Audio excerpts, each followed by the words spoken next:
Good morning students, welcome back to my channel Learn English with Imani, and today we are going to start a new poem. The name of the poem is Don't Give Up. It is given on the page number 54 of your literature book. The writer or the poet of this poem is Phoebe Cary. This is an encouraging poem which tells you about the beauty of the failure.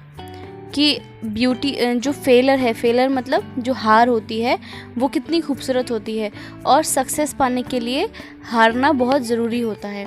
तो चलिए बिना किसी देरी के हम start करते हैं video और पोम को समझना स्टार्ट करते हैं। Let's get started. Okay, so first I will read the poem for you and then I will be explaining it. If you have tried and have not won, never stop for crying. All that's great and good is done just by patient trying. Though young birds in flying fall, still their wings grow stronger, and next time they can keep up a little longer.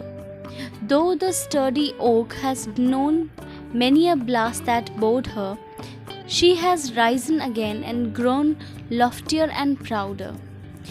If by easy work you beat, who the more will prize you? Gaining victory from defeat, that's the test that tries you. It's a very appreciating poetry, and the poet emphasizes the importance and the determination and positive thinking in achieving your goal.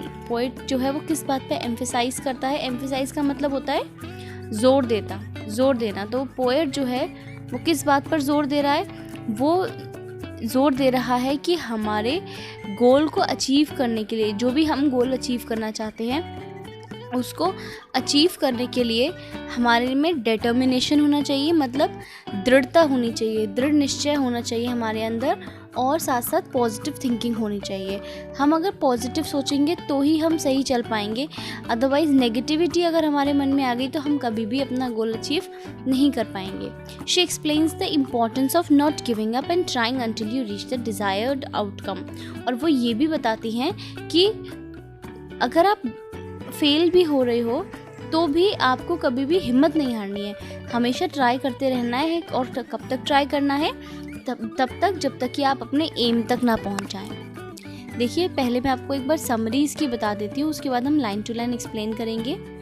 This poem is written by Phoebe Cary and it conveys the message that failure should not become an obstacle for achieving our goals in life. मैंने आपको already बताया कि message क्या है। Phoebe Cary जो है वो क्या कह रही हैं कि हमारी लाइफ में गोल्स को अचीव करने के लिए फेलियर्स जो हैं वो कोई ऑब्स्टिकल नहीं बनने चाहिए। ऑब्स्टिकल मतलब बीच में अवरोध नहीं बनने चाहिए।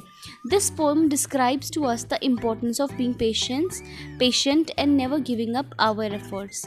It tells us never to be disheartened by our failure. कभी भी अगर आपको हार मिलती है तो आपको अपना मन छोटा नहीं करना है, बल्कि और ज़्यादा हिम्मत करके अगला प्रयास करना है। The poet illustrates the example of young birds in the initial stage of flights.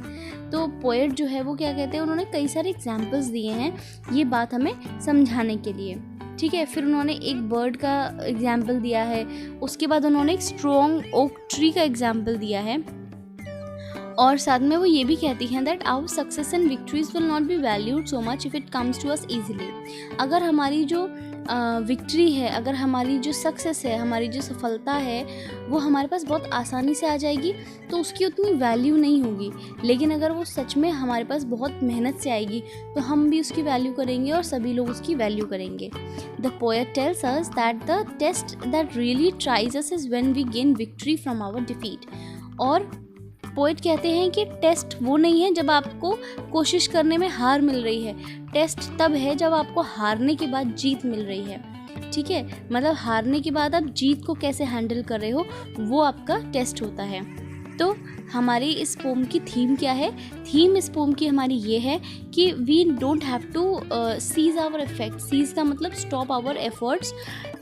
If we meet failure once, अगर हमें एक बार फेलियर मिल जाता है तो उसका मतलब ये नहीं है कि हमें अपने प्रयासों को रोक देना है या फिर हमें आगे प्रयास नहीं करना है। चलिए अब पोम की तरफ बढ़ते हैं और देखते हैं कि पोएट क्या कह रही हैं। If you have tried and have not won, never stop for crying. अगर तुमने ट्राई किया और तुम जीते नहीं, अगर तुमने ट्राई किया और जीते नहीं तो कभी भी आप रोने धोने मत बैठ जाओ। ऐसा नहीं है कि आप रोने लगे, नहीं, रोना नहीं है आपको। All that great and good is done just by patient trying. और सब कुछ, अगर आपको कुछ बड़ा करना है, अगर आपको कुछ अच्छा करना है, तो उसके लिए आपको क्या करना पड़ेगा, आपको पेशेंट रहना पड़ेगा। आपको एकदम पेशेंट का मतलब एकदम धैर्य के साथ ही आपको वापस से ट्राई करना शुरू करना पड़ेगा। दो young birds in flying fall still their wings grow stronger. हालांकि जैसे ये यंग बर्ड्स होती हैं, यंग मतलब छोटे छोटे बर्ड्स के जो बच्चे होते हैं, वो जब उड़ना सीखते हैं तो वो उड़ते हैं, फिर गिर जाते हैं, लेकिन उससे क्या होता है कि उनके विंग्स जो है वो और स्ट्रॉन्गर होते जाते हैं। जितना वो उड़ने की कोशिश करते हैं उतने ही ज़्यादा उनके विंग्स जो हैं वो स्ट्रॉन्गर हो जाते हैं, ठीक है। And the next time they can keep up a little longer. और अगली बार फिर जब वो उड़ान भरते हैं तो वो आसमान में कुछ ज़्यादा देर तक ठहर पाते हैं। आपने देखा होगा कि कोई बर्ड है, वो शुरू से अगर पिंजरे में रही है तो वो खुले आसमान में उड़ने वाले पंछी के मुताबिक नहीं उड़ पाएगा। क्यों? क्योंकि उसने उड़ने की कभी कोशिश करी ही नहीं, उसको उड़ने को मिला ही नहीं कभी। तो अगर बर्ड्स भी मतलब कोशिश ना करें और कभी भी उड़ने की कोशिश नहीं करेंगे तो वो सीखेंगे कैसे। और आप देखते हो कि धीरे धीरे जैसे जैसे वो उड़ना सीखते जाते हैं वैसे वैसे वो और ज़्यादा अच्छे से उड़ पाते हैं। उनके जो विंग्स हैं, उनके जो पंख हैं, वो उतने ही ज़्यादा स्ट्रॉन्ग हो जाते हैं। हम यहाँ पे एक छोटे बच्चे का एग्जाम्पल भी ले सकते हैं। आपने देखा होगा छोटे छोटे जो बच्चे होते हैं, तो जब वो चलना सीखते हैं, पहले वो घुटनों के बल चलते हैं, चारों हाथ पैरों के बल चलते हैं। उसके बाद फिर वो धीरे धीरे लड़खड़ाते हुए चलना स्टार्ट करते हैं, और लड़खड़ाने के बाद वो फिर दीवार पकड़ पकड़ के चलते हैं, और फिर धीरे धीरे चलना स्टार्ट करते हैं। कभी गिरते भी हैं, लेकिन फिर भी हमेशा कोशिश करते हैं कि वो खुद से चलें, और इसी तरीके से वो हमारी तरह चलना सीख जाते हैं। फिर अगला क्या वो कहते हैं, though the sturdy oak has known many a blast that blowed her, she has risen again and grown loftier and prouder.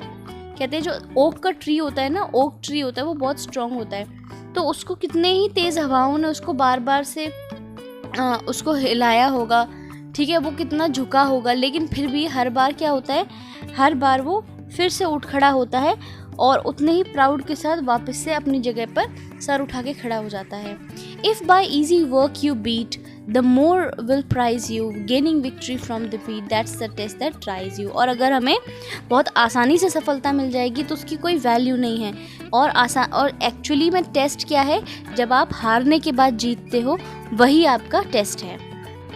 तो आपको पोएम कैसी लगी? अगर आपको रियली में पोएम अच्छी लगी है, समझ में आई है, तो please hit the like button, channel को सब्सक्राइब करिए, वीडियो को शेयर करिए और अगले पार्ट के लिए वेट करिए। तब तक के लिए bye bye, take care, keep learning.